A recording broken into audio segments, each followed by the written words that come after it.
functioned as an early mentor, political mentor for David. And so he was really heartbroken about Jim's passing, and I told him I was working on this project. And so with his PR team, he sent me a little video that we're going to play in a second. And then the second video is one that I scraped up from a lot of the archival materials that James Ellsbury shot and Gene Dennison shot. It's also comprised of stuff that I shot back in 2002, and as well as a bunch of materials that I found in the museum's archive. So we can go ahead and dim the lights, and where's Max at? I was told that Max is the light dimmer. Okay. Can we keep talking until Max gets here? Okay. All right. Go ahead and play the first video. 3, 2, 3. I first met Chief Gray after he had taken office. I was relocating back to Oklahoma,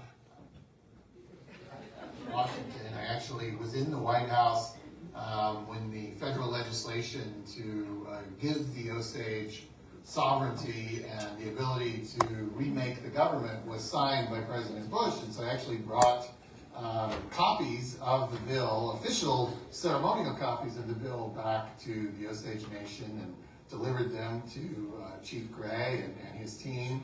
And from there, we just got to know each other. And actually, my wife Rachel and I, we hosted a campaign event for his re-election in 2006, and ultimately I was the MC of the inauguration of that new government in 2006.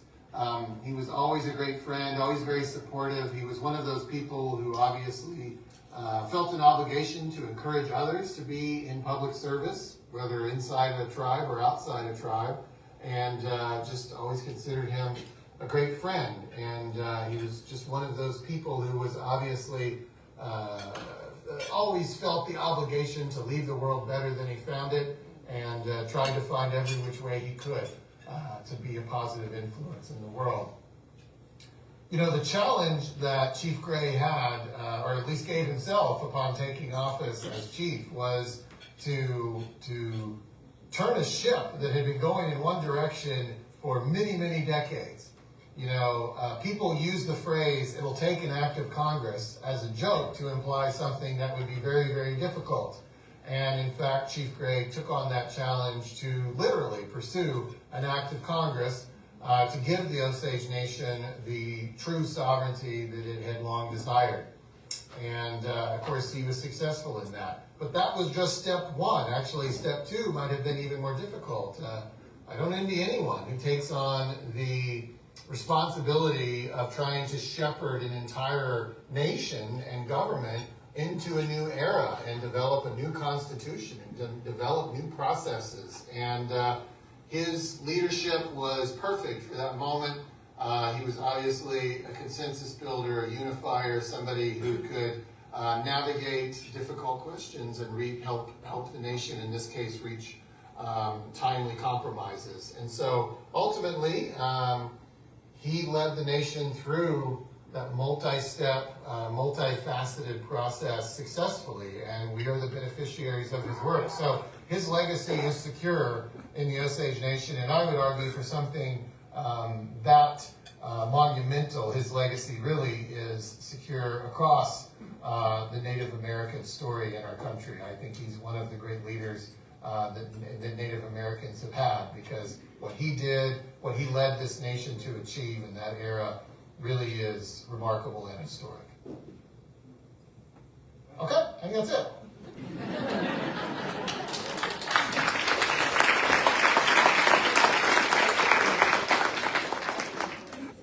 I love David Cole. Oh, sorry, Mayor David Cole. He did a really good job down there, and I think, whoa. Calm down. Don't worry, the video's not a widescreen. The next video is the one that I've been working on for I guess about a month now. What I wanted to say about it is that none of us do any of the things that we do alone. we're all, this effort of the government reform was an effort that had a lot of people's fingerprints all over it, including Jim's. And that includes the people that came before him and all the work that was done before that. And then just as an individual and as a family, those things are true. For myself, I can say that my mother invested in me as a photographer. My dad took me to a lot of films growing up. And when I was in college, none of the things that are kind of in place right now were in place then. There was no scholarship. Actually, there was a scholarship. You had to fill out like a stack of paperwork. It's like that thick for like $10. And or maybe it was $100, but it looked like it was going to take me 10 hours to do it. And I was like, I can hang vinyl siding and do a more better job at like dollars per hour. But when I was in college, I was watching this transformation happen, and during that time, I got a few calls from the nation to go and do some work. It was early on in my business career, before I even graduated, and that's what landed me at the 2002 inauguration, which is a transformative inauguration. That's our last council. I know a lot of you guys know that. And then over the years, from that council, I got a little bit more work. I did some brochures for the museum, and I did the website. So one of the things that we were able to do in that, I was really proud of. You guys remember the old shareholders blog, I'm sure. I talked them into putting microphones into the thing. It's still there. We still have microphones, and now whenever Congress is in session, everybody's tuned in like it's the greatest show on earth, which it kind of is. But that early government made an investment in me, and as the government grew, I went back to school eventually, got my master's in screenwriting. I got an MFA in screenwriting from IIA, and immediately after I got out of that, I landed a role in the writer's room of Reservation Dogs, which became an Emmy award-winning, or Emmy nominated, sorry, didn't mean awards, just nominated. Won a Peabody. But, if anybody cares about Peabody, that kind of stuff doesn't actually like, outside of the regular world, that means stuff to people, but generally speaking, like, I don't think people care about that kind of stuff here that much. As we have like a different kind of value set that we operate off, and I think that's fantastic. That being said, Jim was probably one of the most media literate chiefs we've ever had, and he under the arbor, he called my name a handful of times because he saw what I was doing, and that was pretty cool. And regarding this time period that everybody's going to talk about, I've been working on a documentary for the last 2 years, and so I've been on the phone with Jim like an hour, 2 hours, like every week or two, trying to get this thing lined out, trying to understand everything that happened, who I need to talk to, what rocks I need to look under, where are the dead bodies, who needs a punch in the face, all of these very important political questions. And I was fortunate enough to get an interview, a very long interview. I got about 3 or 4 hours of tape on him before he passed. That is not in this. This film you're about to watch is completely comprised of all the archival materials, and it was really a trip going through these materials, because even though it's only been a short time, so many of the people that are in the film, they're gone. They're all a lot of them are gone, and having gone through.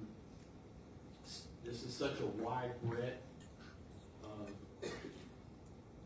Osage history, I can fairly confidently say that the generation that's responsible for this, the overhaul of the old government, the transition into the new government, is one of the greatest accomplishments that we've seen in all of recorded Osage history. The groundwork that was laid literally reversed about 200 years of history. And so I think that's a big deal. I think if anybody who is involved with that, I know Sharice, I see you, she was involved. I even have video evidence of people crediting her and Jessica for convincing the congressmen and the senators to sign off on the bill and take it home. So I just want to give the room, if you had a hand in it, you don't have to stand up, but I wish everybody just give a round of applause.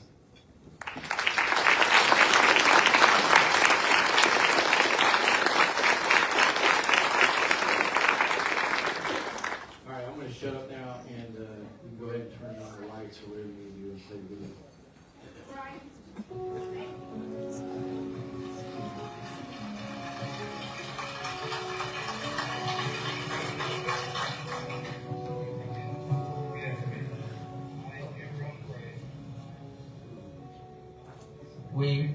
We don't own these titles. They're a privilege to have them for a short period of time. And during that time you have them, you do the best you can to make it work. And you realize that one day you're going to be just another title. You're not going to have that position, that title. And you want to be able to walk out of there with your head held high, knowing that you did the best you could with the time that you had. Having that be in the back of your mind, it keeps you honest and it keeps you grounded, but it does drive to do the best you can.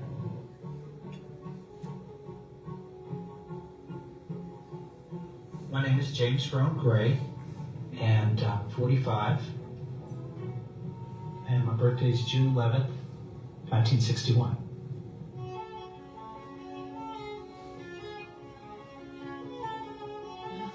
We need to get our sovereign rights back. Why should we go ask permission to exercise our sovereign rights? After a good look around, we realized we're the only tribe in the country that was set up this way. When you swear an oath to that Constitution, really commit yourself to it. It's not all on your shoulders. You have people out there that want to do the right thing, that are willing to work with you. Let them work with you. Respect their rights and responsibilities, respect their authority, and in time, they will respect yours. We've got growing pains. You can create an environment where change can occur. What I want to get to is what we want our government to look like in the future, what it should be, and raise people's expectations of what the government should be. It's taken us 100 years to have that very unique situation where not only do we have the sovereignty, but we've empowered every member of our tribe. That has not happened in our nation in probably 200 years. We're aware of the moment we have. Only recently, our inherent sovereign rights that form the core of who we are as a nation, the rights to determine our citizenship and form of government, have been reaffirmed by Congress. We celebrate that freedom that legislation gives us today. It's important to not only do the right thing, but to do it the right way. I think I'll walk out of here probably knowing that I left the nation in a better situation than what I found it in. If I screw up from here on out, I know if I got that right, whatever I screw up can get fixed. Shall the Constitution be approved? Yes? 1,454. No. 728. It's having the courage to go on, even when you're hurting.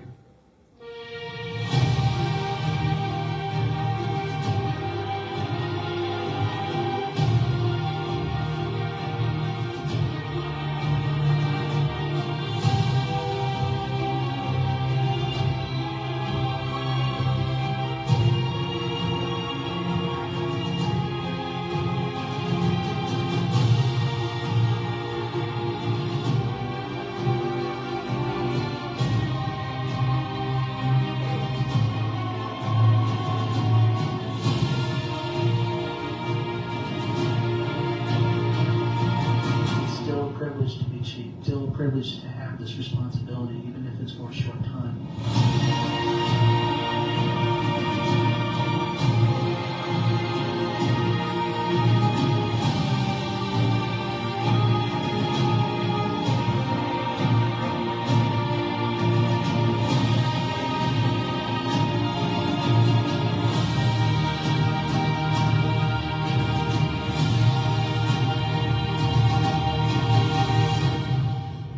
If we're successful, we do it right, it's going to be a great thing for our people.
Wow, that is a hard act to follow, Ryan. That was beautiful.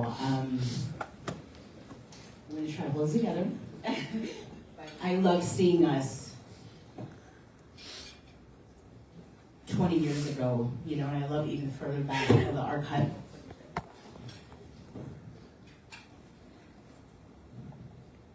We're so blessed to have you, such a talented filmmaker, writer, to document us and to provide beautiful visuals of our beautiful culture and our community and Chief Gray.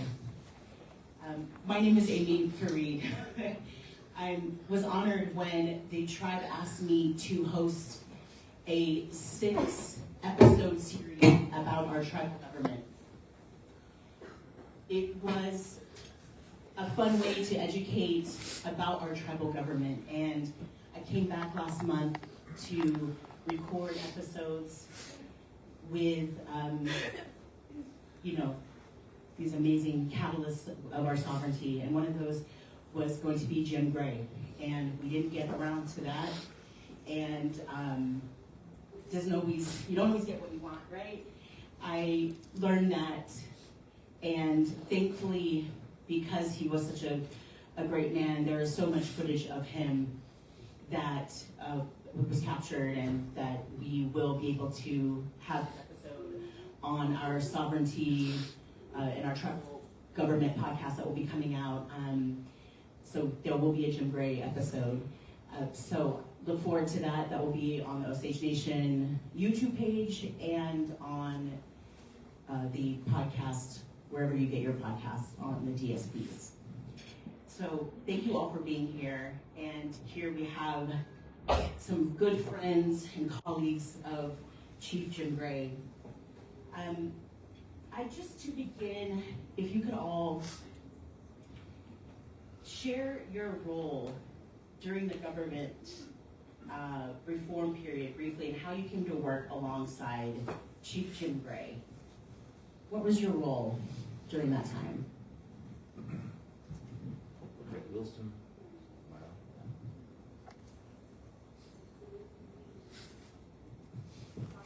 Okay. Can you hear me okay? Wilson Pipestem from Great Horse District. Such an honor and blessing to be here to be a part of this event.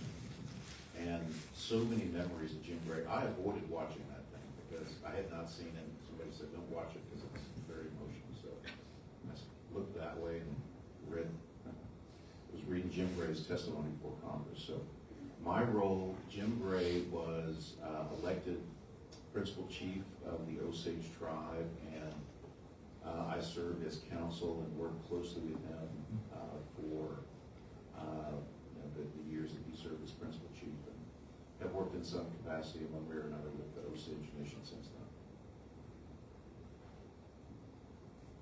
My name is Paula Stabler.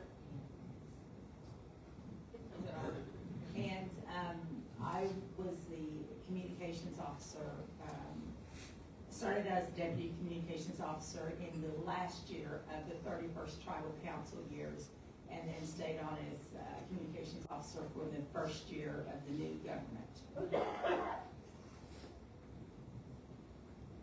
Good evening. My name is Hepsi Barnett, and I too am from the Great Horse District. And I got to know Chief Gray really in two capacities. Initially, after the legislation was passed and it opened the door for government reform, I had the privilege of serving as the coordinator for the Osage Government Reform Commission. And I'd be remiss if I didn't give a nod to them and the great work that they did, and I learned so much from them. And I got to know Chief Gray a little bit because I liaised between the commission and the 31st Osage Tribal Council. So I got to know him in that capacity.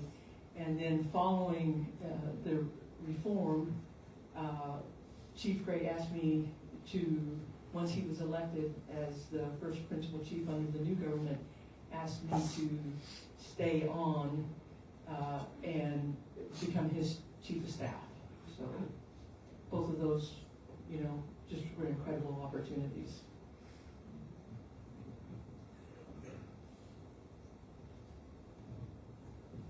My name is Julia Lookout, and I'm from all three districts.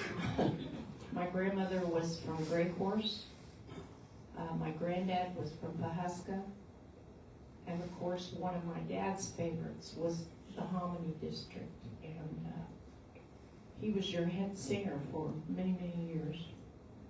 But I have the good fortune of, I'm sorry, that video was really emotional.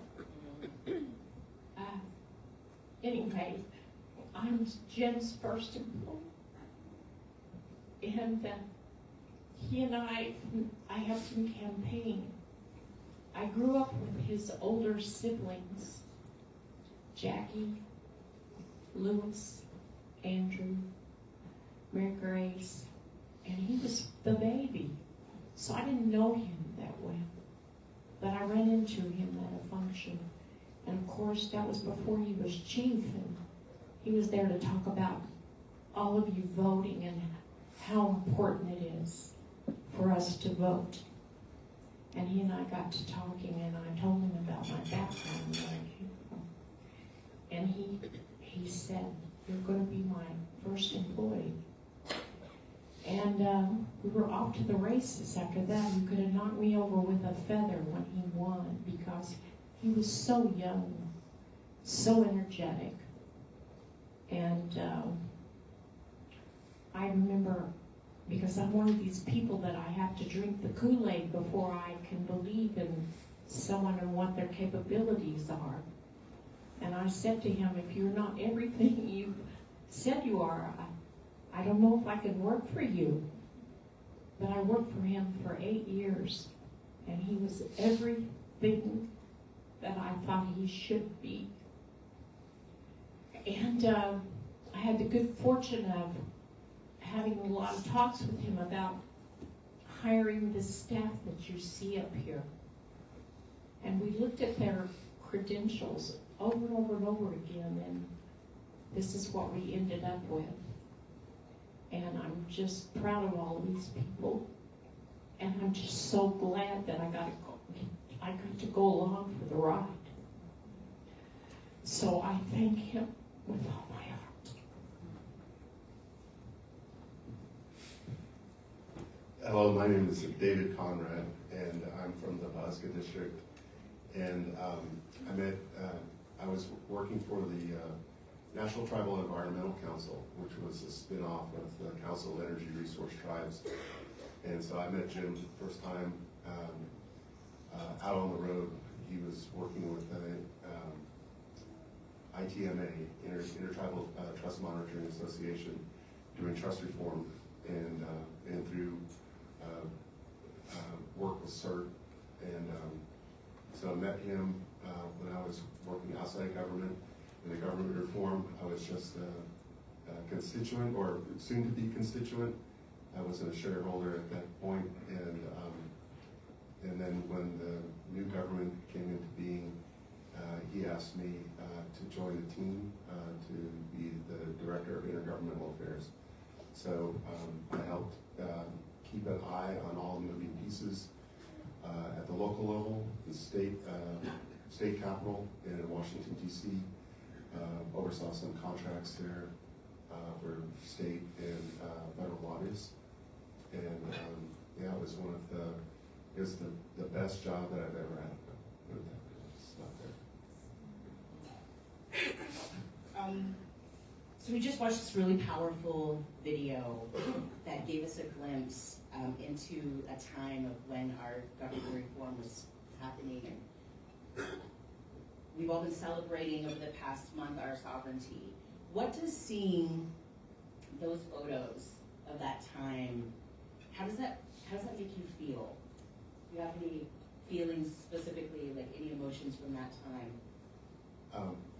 Incredibly happy. It was such a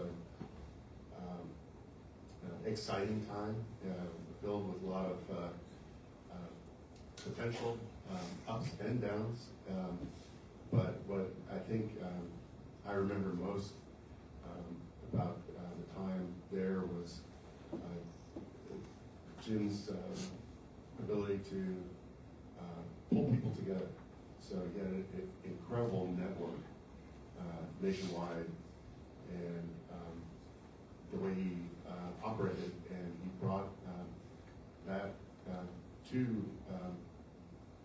Osage Nation employees. I don't know if the nation had ever had all employee meetings before, but he would bring in experts from Harvard or from Indian Gaming or from NARF or others to provide lectures and training about important issues in governance from around the country to our new government as we were trying to grasp what the tasks were at hand. So, and the strategic planning, everything he did was about bringing people together in large groups and really getting people to feel comfortable in those settings, and hiring people to facilitate ideas from large groups into meaningful things that we can bring forward as actions and implement. And so what I remember most was just, we were like a organizing committee for so many events, and going around the country or hosting things locally or bringing in experts. It was always a large group of people that he would bring together to tackle And issues. he's still bringing large groups together. Exactly. This is very good. Yeah. So. Wilson, how would you describe Chief Gray's leadership style? What made it effective during such a pivotal time? But let me give some background. Before, Jim Gray was elected principal chief, for several decades there was a lot of conversation and conflict among the Osage people about Osage government.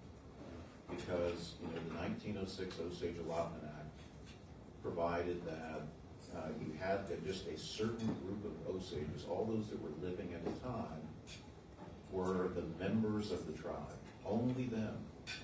And then that evolved over time, but when, after some period of time, there were Osages that said this is an unfair form of government, because there were adult full-blood Osages that had no political rights to vote or run for office. And there had been several lawsuits trying to change that along the way. And so a lot happened leading up to the time when Jim Gray and the tribal council at that time were elected. They were only elected by Osage head right holders. So as many of you know, if you're from a family of 5 people and you have an Osage parent, that person may decide that my head right just goes to one of those children. So there were other family members that could not participate in Osage government, could not vote, could not run for office.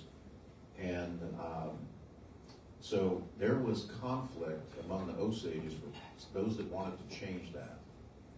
And so when Jim Gray was elected, there was that had sort of ripened to a point where Osage head right holders were ready to say, we're open to change now, where it wasn't always that way and not everybody was on board with that. But there was a general sense that we can have a more just government. We can have Osages who are not head right holders have a role in participating in government. So the tribal council that was elected unanimously decided we want to proceed in a way that allows all Osages to participate in Osage government. But that became a difficult problem on how to solve that. How do we change that? And so there were these barriers because the cases that had been through court had said the Osage tribe no longer has the sovereign right to determine its form of government and its membership, and those are core sovereign rights. Essentially, every other tribe in the United States had those rights, except for the Osages. And the legacy of the federal government seeking to control the Osage Nation and the Osage people because of our legacy of oil was still very much into existence. I believe that the Osage Nation is the most colonized tribe in the United States because of what the United States sought to do to try to limit those sovereign powers. And so when they came into office, the leaders at that time unanimously decided we believe it's time for change. So there was an effort to try to figure out the best way to do that. I was blessed to be a part of that team as the attorney.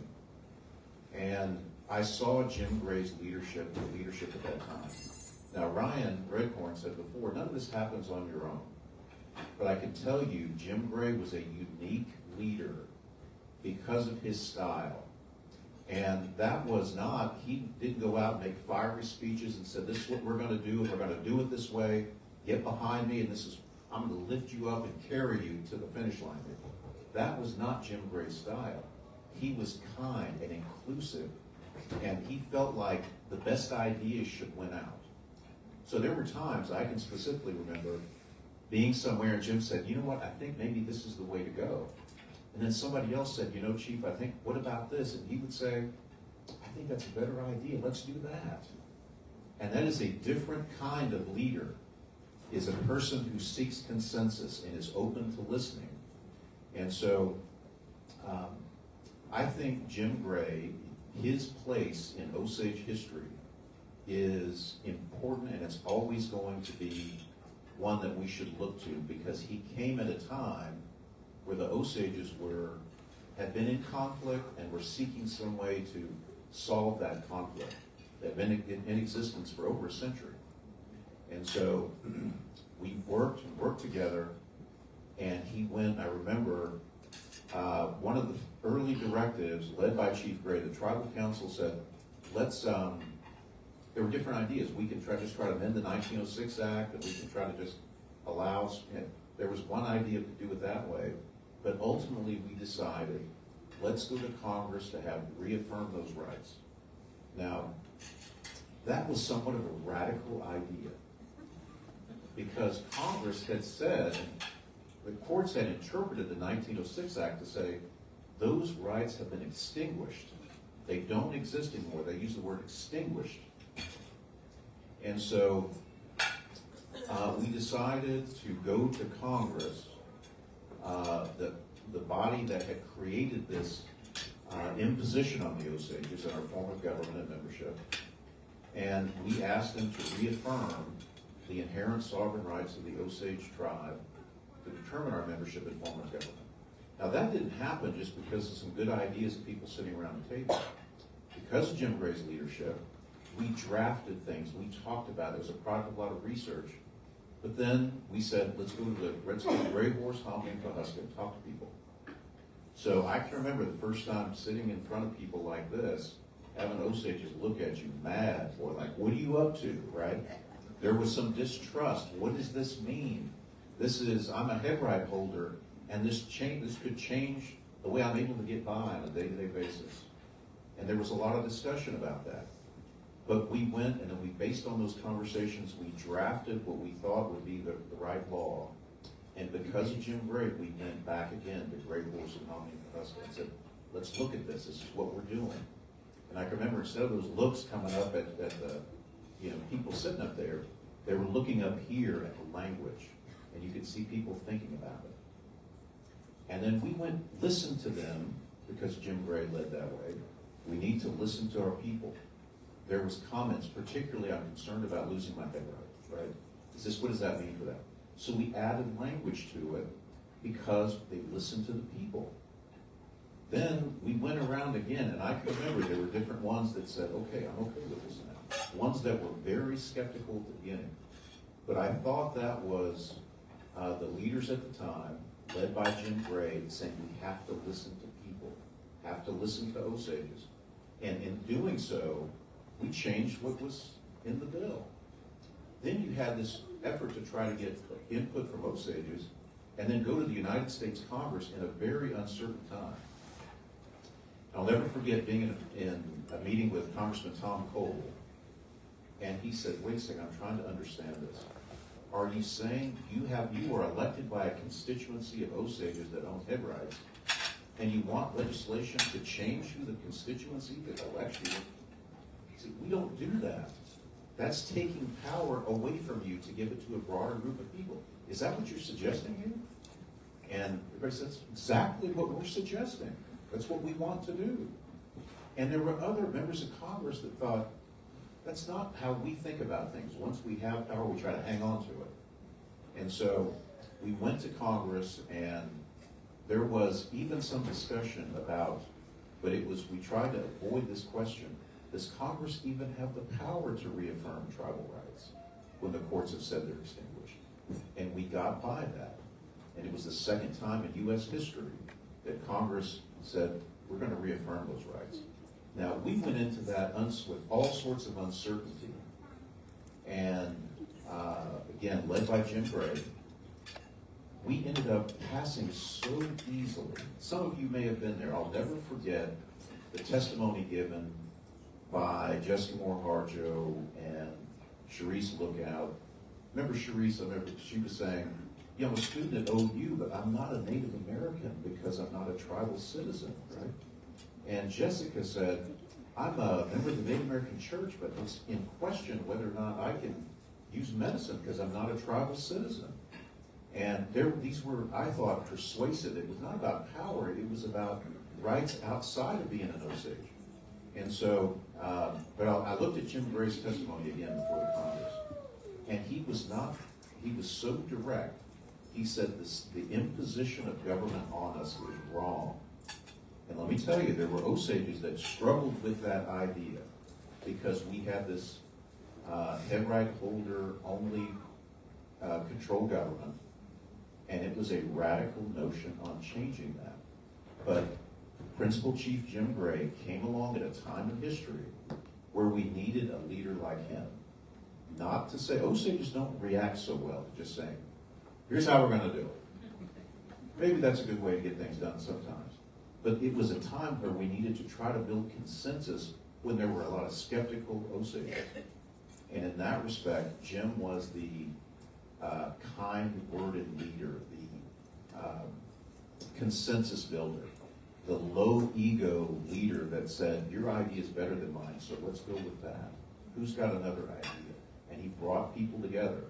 And we ended up with something that ended up being a remarkable accomplishment in changing the law. This is all before the Constitution. It was the power to determine our own government and who would be a citizen of the same sovereign.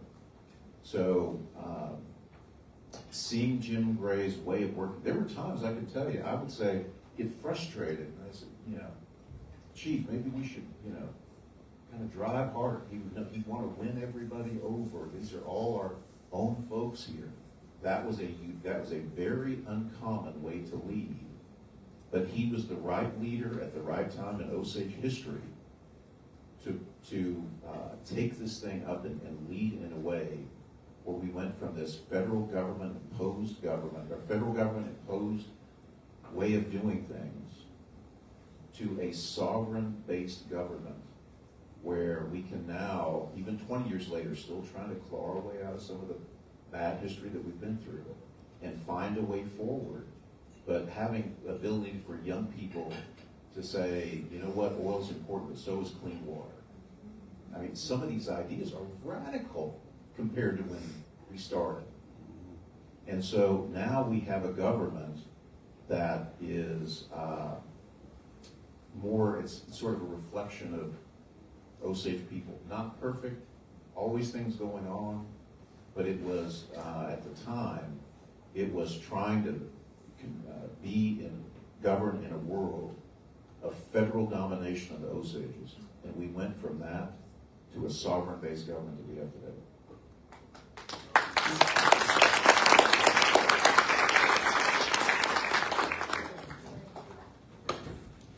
So I wanted to talk a little bit about his leadership style.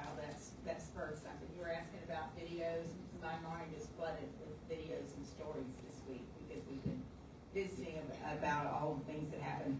But I wanted to talk about the story of before I went to work for him. And the discussions were going on, and Julia had just moved into the offices at the Tribal Council building. So I took her a little plant, went over to welcome her to the building, and I had worked across the hall at the DIA then. And I knew who Jim was. I knew who he belonged to. I knew Lewis and Mary Grace the best, but I really didn't know Jim. And so I was sitting in her office visiting for a minute, and we heard the back door open, and Jim never just entered a room. He backed. You heard him come in no matter where you were in the building, and immediate chaos would ensue. Everybody wanted to talk to him and all. So anyway, he comes in the back door of the Tribal Council chambers, and I'm sitting there, and I said, I'll go. I'll get out of here. And Julie said, no, just stay where you are. And so he comes and jumps in her office doorway, and literally jumps and grabs the door frame with his hands, and he says, okay, where am I going? And she said, you're going over to ORU, and you're going to welcome Franklin Graham to town. And he says, okay, who's Franklin Graham? So I was sitting there, and I was debating whether to say anything or not. So finally, I just said, Gandhi, the Pope, Billy Graham. And he said, got it. And he ran out the back door. And I thought, oh my gosh, he's like a tornado that would come through, And so that was the way the entire 6 years that I worked for him went. So many stories and so many things that, that just made it fun. Some days we were shooting from the hip most days. There was all kinds of chaos going on. The Kuankahika was the most incredible 3 days of my life. It was, yes, I started saying. Something like this. Yeah, we'll have to tell that one because nobody would believe what went on in those days. Before Chief Gray was sworn in, there was a period of time of transition between the 31st Osage Tribal Council transferring power to the new government. And there was maybe about 10 days there before Chief Gray was going to be sworn in. and he had asked me to come on as chief of staff. And I didn't really know him very well. Somebody said to me just not very long ago, well, you must have known Chief Gray really well. He asked you to be his chief of staff, and I said, no, I didn't know him very well. I knew him through government reform. I knew that he was, the chief, and I could go to him with questions, but he worked so hard to stay out of the...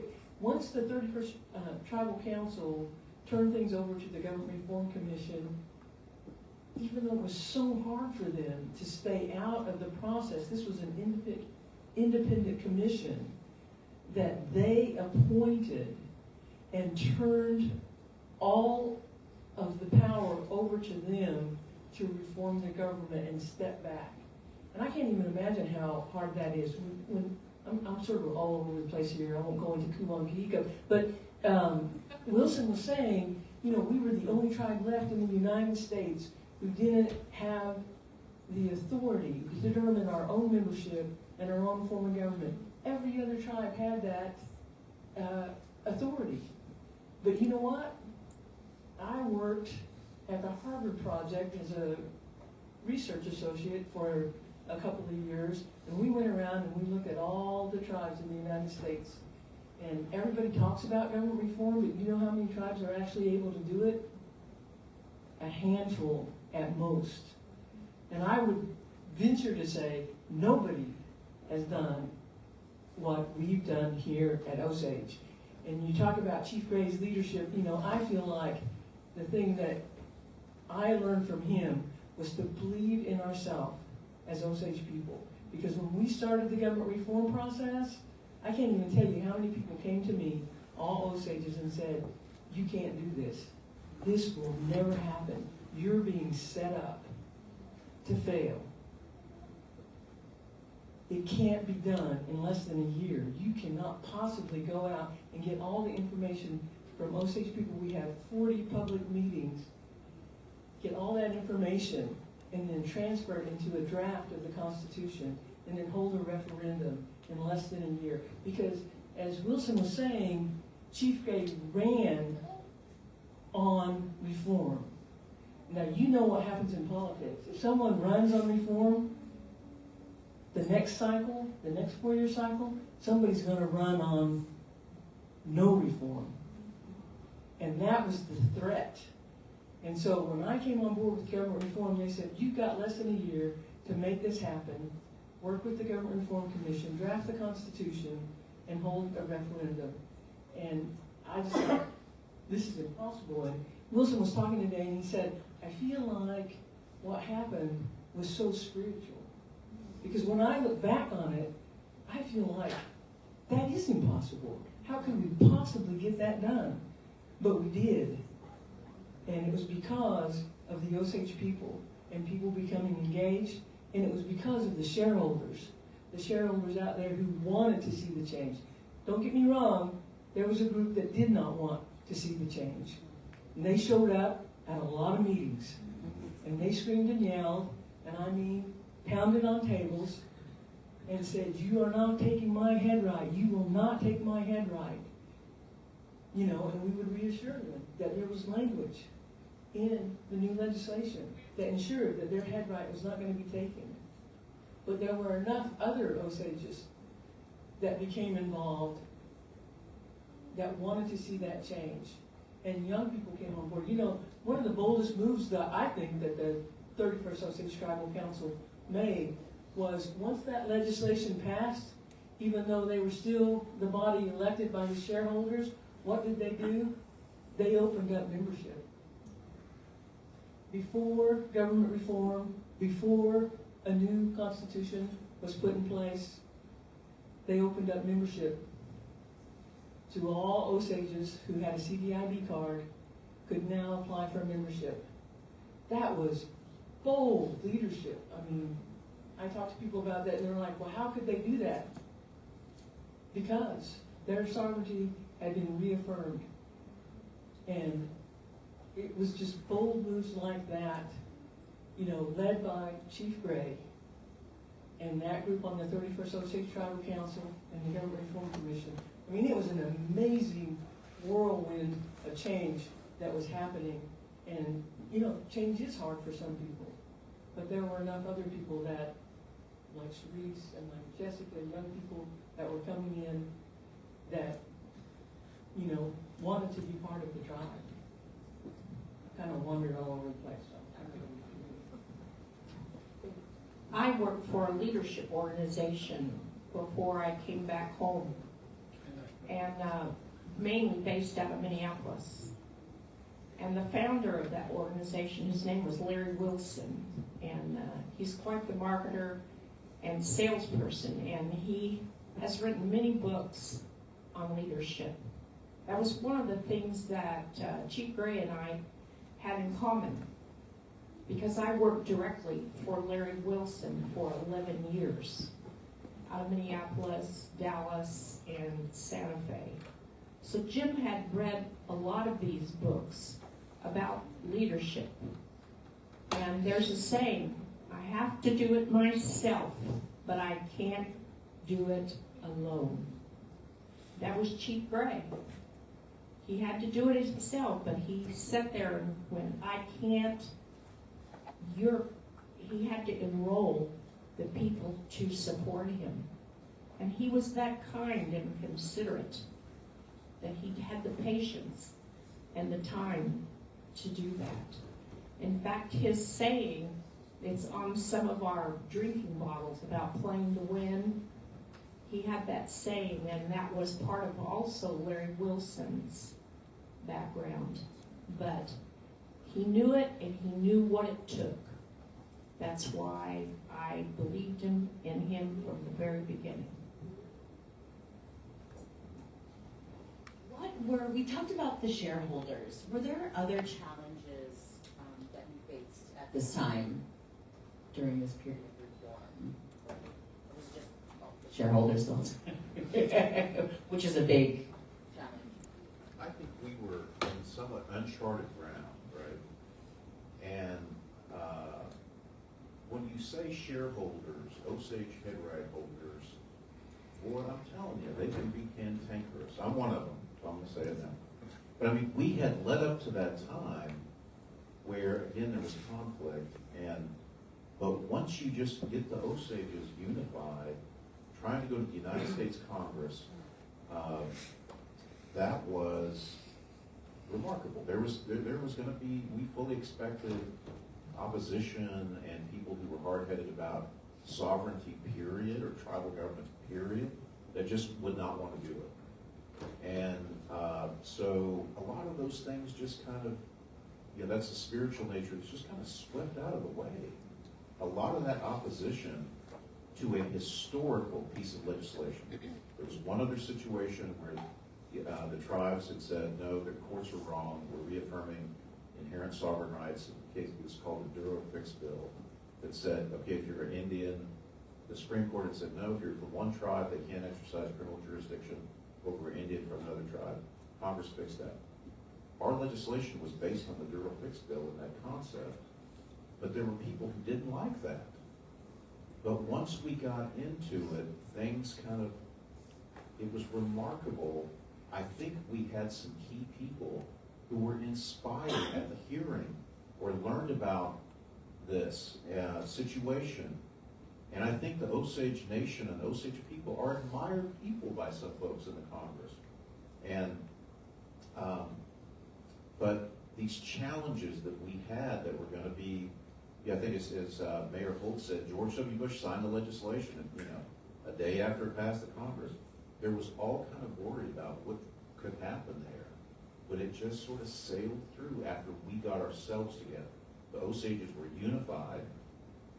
I mean, the Osage Shareholders Association testified in support of the bill, right? So you had this remarkable coming together of the Osages. Didn't see not every single one of them, right? But it was these challenges that when you're looking and trying to analyze what we have to do to win, they were substantial concerns about dealing with our federal government. But once we got into it, it sailed through on both sides, unanimously on the U.S. Senate. And let me tell you, dealing with the Congress at the time, and there's a lot of hard heads up there. that just will react negatively to tribal rights. Period. Reflexively anti-tribe, reflexively anti-sovereignty. But friends on both sides got together and said, you know, this makes sense, and then just came easy, it just happened. Was that like the breakthrough moment where you kind of realized, like, oh, this is... Yeah, I mean, Congressman Frank Lucas, who's still our congressman, what he said was, I do not want to introduce this bill until I feel like the Osages are together on it. And he even said, you know, sometimes I have legislation, and tribal leaders ask me to push it, and I get out there ahead of it, and then I get slaughtered by other part of the tribe. We really didn't want that to happen. So I need to see from you that the Osages are, you know, considerably behind this bill, or he wouldn't even introduce it. But I think the more we got into it, he got comfortable. And I can tell you, he is proud to be the author of that bill. And so, you know, we've got, you know, allies and a lot of things that go into advocating for the federal government. But we did not, once it passed the House, it passed the Senate unanimously. It was not, there was no, you know, big sort of to-do over it. We're going to, you know, think about what we need to do. It was always sort of a package of things that were non-controversial, and it just sailed through. And that was unexpected. And so, anyway, I think that was a case of unifying the Osages. It's hard to do. I'm telling you, it is hard to unify Osages. But that was the leadership we're talking about with Jim Gray, the leadership at the time. Jody Revard, for heaven's sakes, councilwoman at the time, got a tribal councilwoman at that time. She had an Osage tag that said HR 2912. Right, that was the House bill. And Jody's driving around. I don't know where. We talked about this the other day. I said, Jody, we got to put that in the museum or something. I mean, she was out there saying, not just I support the bill, but I'm trying to let Osages know we're getting behind this. But there were these expressions among Osages of, this is really important, and we're fighting for you, and fight with us. And but it's hard to unify the Osages. There's a lot of talented, smart Osages with different ideas and different perspectives of the world. And this was not one where we could just say the government passed a resolution or what said we're going to do it. We had to do it to people. But my kind of perspective on that is it would not have happened without the leadership of Jim Gray. Osages are really smart, but some of them are really mean too.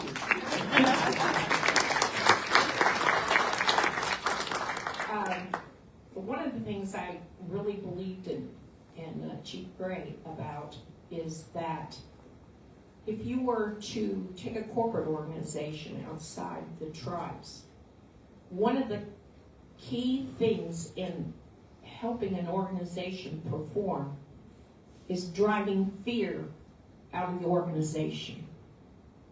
And that was really critical because he did not lead with fear. And the people really started to buy into that. As a shareholder, I don't want to hear my shares are in danger.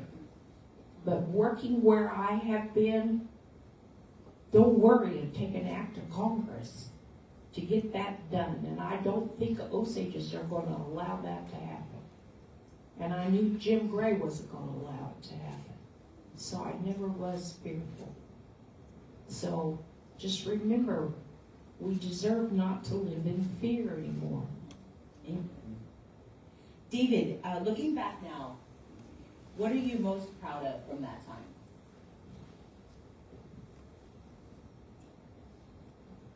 That's kind of a hard question to answer, but I think it was the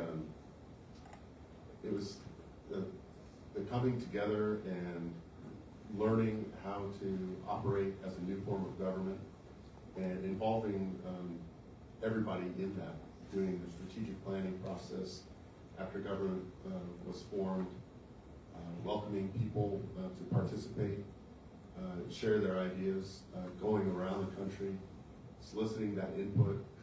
People were so amazingly welcoming and glad, surprised, happily surprised and glad to be asked what they thought and how they could participate and where we should be going as a government now that we had gotten past these efforts. And I think, as Wilson and Hepsi are saying, you know, when the Osage people are unified, that becomes a different being than if we're just all individuals. So when we come together and we're moving in a direction like that through the strategic planning or other things, it's so incredibly powerful. And so having participated in those types of things, and they just don't happen overnight. I mean, there was a lot of outreach, you know, the lessons that people had learned and gained some muscle memory of participating when for generations had never been asked or invited to participate. It was new and it was exciting, and it really, I think, changed people's expectations of what government can do and how it can operate when it involves and embraces everybody in their efforts. I want to add on to that. You brought up something there on communications. There was a period of time when things were really hectic and the strategic planning was launching and tickets were being bought and hotel rooms were being reserved and we were sending out invitations. And all of a sudden we realized the invitations weren't getting there on time. So I told Chief, I said, just give it to me. Just give it to me and I'll get it. And so I went to the HR, who was Bill Foster then, and I said, here's a scope of work. Hire the first 6 people that come in to apply for this and tell them to be in my office at 5 o'clock today. And I went to the chief's office and said, all of you are going home at 5 o'clock today. No matter what, you're out the door. And I brought those people in and I sat at my phone and we started calling Osages across the United States. And we had a plan from the East Coast to the West Coast and then coordinating that with meeting schedules that were going on. But the really cool part of that was that people, while we were leaving messages on answering machines, they were calling us back and saying, my phone says you're the Osage Nation. The Osage Nation has never called me in my whole life. And now you're calling me and telling me the chief's coming to see me. And so it was such an uplifting time. We were crying on the phone with the messages to the chief, telling him we're with him all the way. It was an amazing time at that time for what was going on when we were, again, working out of chaos. But we got it figured out and, you know, went on with it. I just wanted to. You were working from a place of love too, though, Absolutely. and that's what's so powerful. Mm-hmm. What do you hope future generations understand about the significance of this period in our history?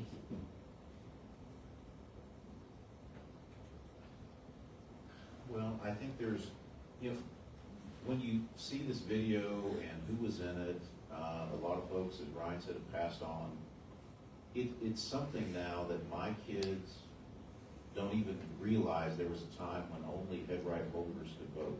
When I was in law school, this was, and I was an intern here during the summer, and the Osage tribe, they were, I mean, those leaders were outstanding leaders at the time, but they had constituencies that said, you need to focus on oil, that's what matters.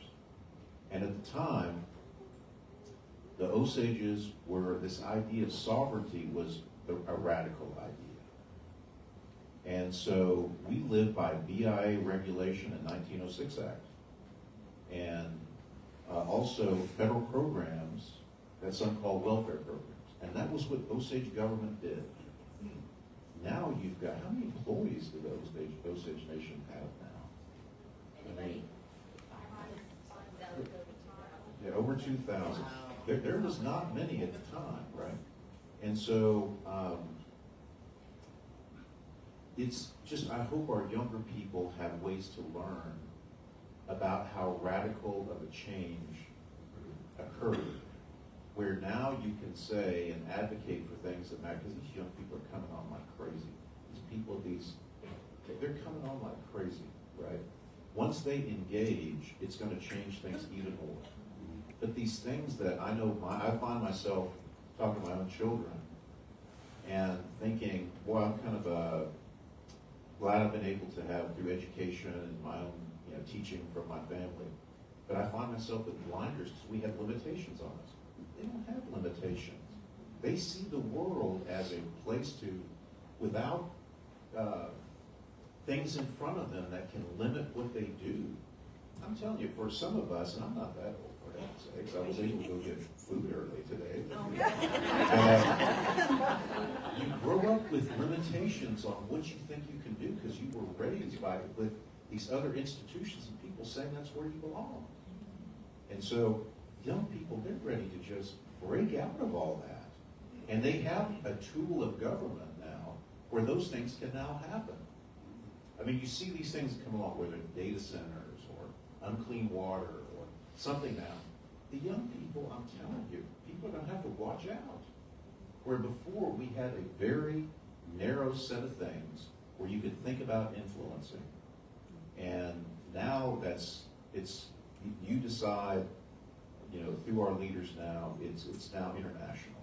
So, and the Osages, like I mentioned before, it's difficult to unify Osages because there's a lot of talented people and they're hard to win over.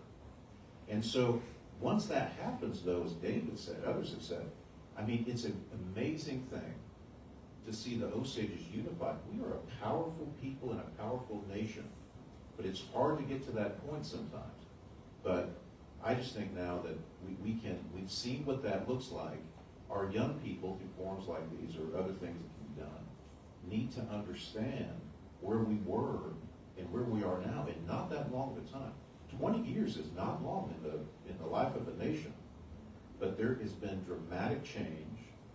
But it was the reasons of that dramatic change are worth studying. The work of Jim Gray is worth studying. The work of Terry Mason Moore as a council member who's a sovereignty fighter. She was easy to convince on which way to go, right? I mean, those sort of things that the people at the time, I'm telling you, a lot of them were old school, and for them to say, okay, I support the change, that's a big deal for people who grew up under Bureau of Indian Affairs control. It's hard to untether yourself from that. So I just hope that we have ways of learning about those times that, whether it's through film and what the amazing work of Ryan RedCorn, or being able to study what happened through more research and celebration of it. There's so much to learn, not only for our people, but other tribal nations across this country. Well said. Anybody else? I mean, I think you said it, what needed to be said. It was great. If you could share one message or memory that best captures Chief Jim Gray's legacy, what would it be? Maybe not the best, but it was emblematic. We went to France, and the French hosts always try to reenact when the Osage begged for help from the bishop or the mayor of this town.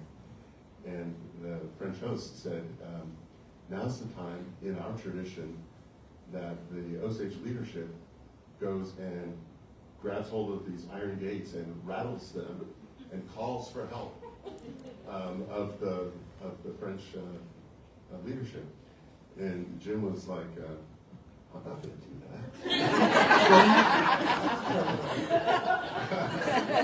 And they were shocked. It's like he had just turned this nation around. We were there on our own dime, spreading good fellowship and building relations with other people who were trying to save their language in France. And they had reached out and built this bridge between countries and people, and they asked him to do that. That was astounding to me. And he just kind of politely said no. Not this time. And I'm sure they never asked any more Osages to reenact that, right? Hopefully. They did. Okay, so. Could you go do that now? Could you reenact that for us right now? Just outside the door. So, you know, he's been out of office since 2010, and so when we talk about his legacy, we start trying to think of things that he did or he accomplished in office. But what he accomplished in office was the pathway for us. And so I remember when we got the first check-in from gaming, because 21 years ago, our nation had no money. The money went to the shareholders, and there was no money in the government. And so in the last when the first check came in, I went in his office and I said, check's here from gaming, or somebody told me, and so I went in there and told him, and I said, what are you going to do with it? Because I was running the newspaper then too. And so I said, what are you going to do with it? And what to do with it? And he said, we're going to open up a language department. And they did immediately. After that came the higher education bill, and it just started to snowball. And 20 years later, look what we have today. I saw Jody a second ago. This last year, what was the government fund? Was it 86 million? 86 million that we were able to use to fund our government this last year. That's amazing, and that's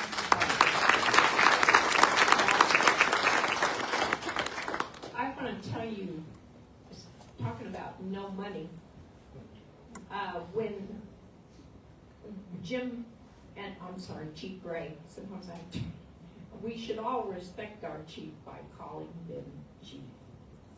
And I was always getting off track sometimes, but anyway, we were reminiscing today about some of the, and this is really not important, but anybody that runs for the office of the chief or works in the chief's office, I'm just here to tell you, you talk about stress.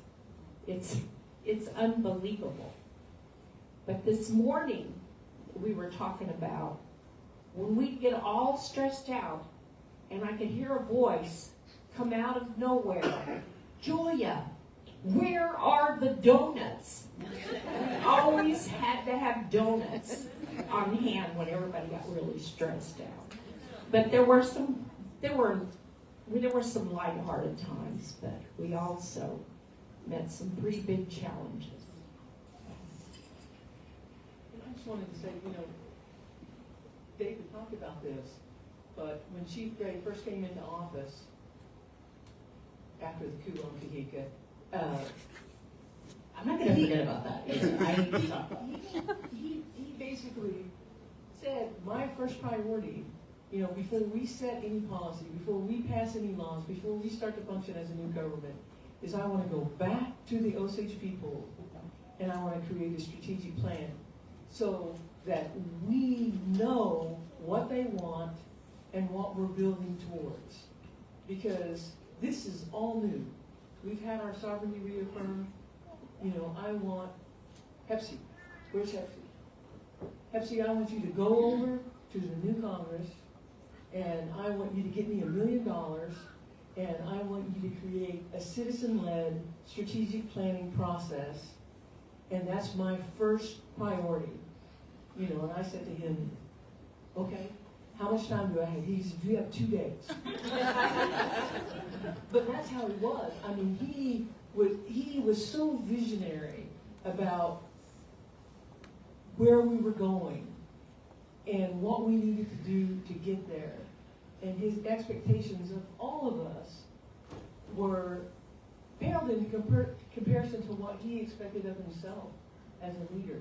I mean, he was just so driven that you too wanted to be driven, and you too wanted to be successful in seeing his vision through. So you would do anything for him, And I've never worked for anybody where I felt like, I'll do anything, I'll drop anything, I'll go here, I'll go there, I'll do anything, because that's the kind of leader he was. Those early days, we would commonly work 10, 12-hour days in the earliest days of government. And I remember my wife at the time saying, what kind of Indians are you? Well, we had work to do, and it was important, and, you know, and everybody was really that committed to it. And it was fun to do. Thank you for sharing those memories. Lastly, I wanted to ask you all, what does sovereignty mean to you today? And how should we carry it forward?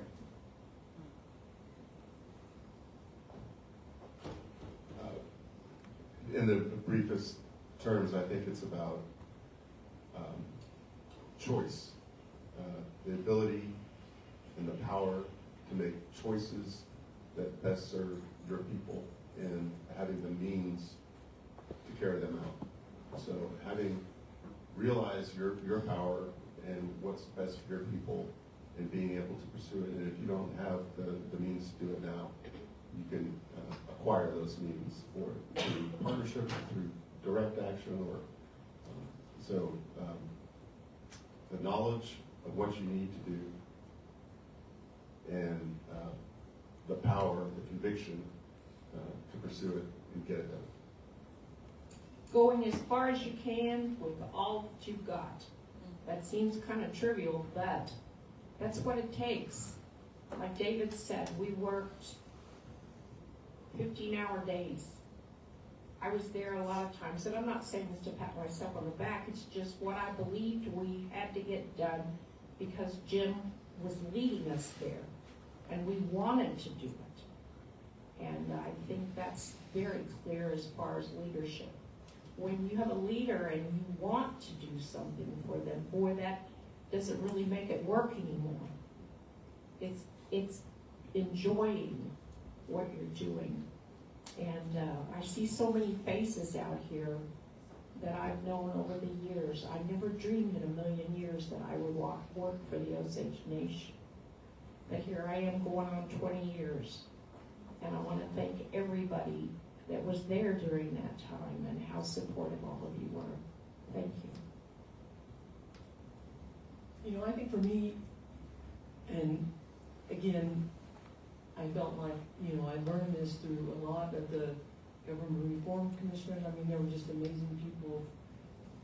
Ed Lookout, you know, Johnny RedCorn, Joe Conrad, Priscilla, Bill Sam. Yeah, just really, Doug Rebard. I mean, all of them were really amazing people. And then working with Chief Gray, you know, how so many times they always look to the past. You know, always thinking about our ancestors and what they did and where they drew strength from and how they made decisions. But also looking to the future and knowing that we had to be strategic in what we did to continue to survive. And we had to evolve as a sovereign nation. And I feel like, you know, when we think about sovereignty, you know, we don't just let go of the past. We bring that forward with us and who we are and the spiritual aspects of that.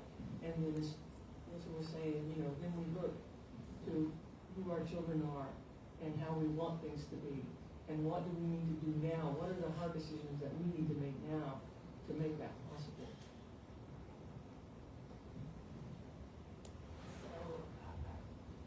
You know, I've been doing little tours at the museum this last few months and just having a great time visiting with people. And I always, at some point, you know, say we might be looking at things and talking about the past, but we are here presently, and we will still be here in the future. And so I know Dad used to say all the time, 24/7. You're Osage 24/7. There's no other answer to give but that one. I just wanted to tell one more little bitty story about Jim, and that was over one of the first sovereignty days that was done.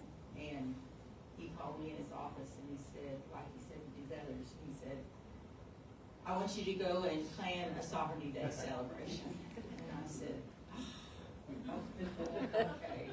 You know, and he said, no, seriously. And I said, well, like what? What do you want? A parade? What do you want? And he said, I don't care. Go plan one. And so I went in my office and sat there for a while and scratched one out. Then I had to start calling people because even though it was communications, there was just me and Don Haney. That was the communications. And so I used to steal employees from all over. And there were a bunch of you in here that were always part of those teams and stuff. And so I started calling and getting the teams together, getting contracts written up. And we worked together for events for years by then, or for a couple years, because this was 2007, I think. And anyway, we had so much work to do. We didn't even have broadband at the casino at that point. I mean, there was so much change that had to go on before we could have that celebration. So we get to the celebration day, and I've got 3 stages going, and I've got photographers all over the place, and they've got movie cameras down on the floor, and I've got Roger State there working, and anyway, we've got it going on all over. And somewhere there's some aerials of all of that and everything.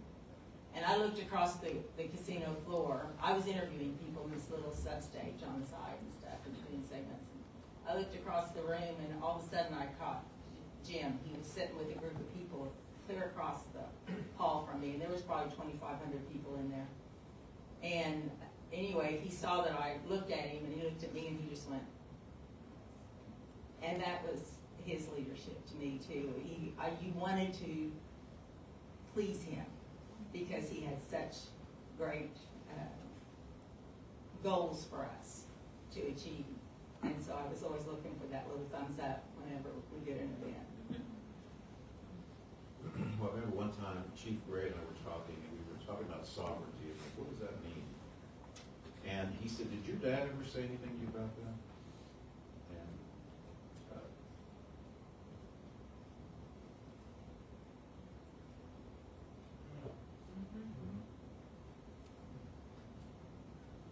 And I said, yeah. So Osages were different. We have different ways of praying, dancing, celebrating. And sovereignty is the power to protect that. Protect our difference.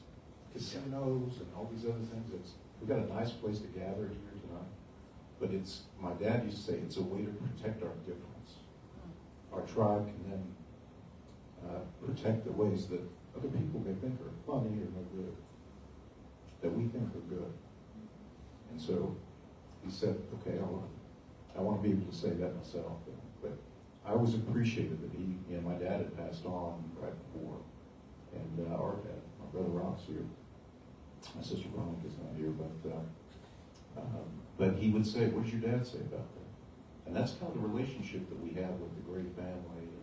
This, all his family. He used to care a lot about what you thought about him. And his sisters and his wife and his children and his folks. And he was worried about that. What would his folks think? And so, thinking about that, and that's what we understand that as Osage people, I think. But that's it. How do we protect our difference? Things that make us different than anybody else in the world. And that's what to me sovereignty is. And that's what we're doing now. And how our government now can help protect those things that we think make us different than other people. Chief Gray was so committed to what Wilson is saying when he was talking about his father. I always think about Morse Lookout and what he would have thought about my working at the Osage Nation. But I want you all to know Chief Gray did this out of the bottom of his heart, because the first year that Chief Gray and I worked for the Osage Nation, combined, we didn't even make $50,000.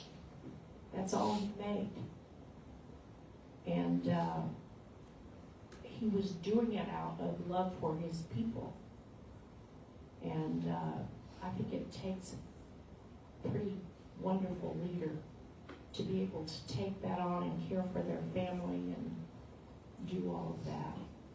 So, needless to say, I drank the Kool-Aid. Yes. We'll have one more question, but I think I'm just going to answer it for all of us. And what do you think you would be most proud of if you could see the Osage Nation today? And, oh my gosh, I don't want to cry. But seeing you all, his family, your beautiful princesses, our sovereignty, this is what he made, this is what he created. And our identity is so special to us, especially these young kids that, like you were saying, they didn't realize that we weren't members of a tribe. We weren't classified as Indian, right? Until this Reformation and we got rid of that imposed government that we were living under in the 1906 Act. But you were also inspiring, and thank you for being a part of giving us that sovereignty. And we are a sovereign nation, and generations have worked hard to give us that, and now more than ever, we need to be proud and vigilant of our sovereignty. And I'm so proud to be Wajaji. And thank you all for coming, and thank you for the Gray families for supporting this tribute night, and I'm honored that I could be part of it. And thank you,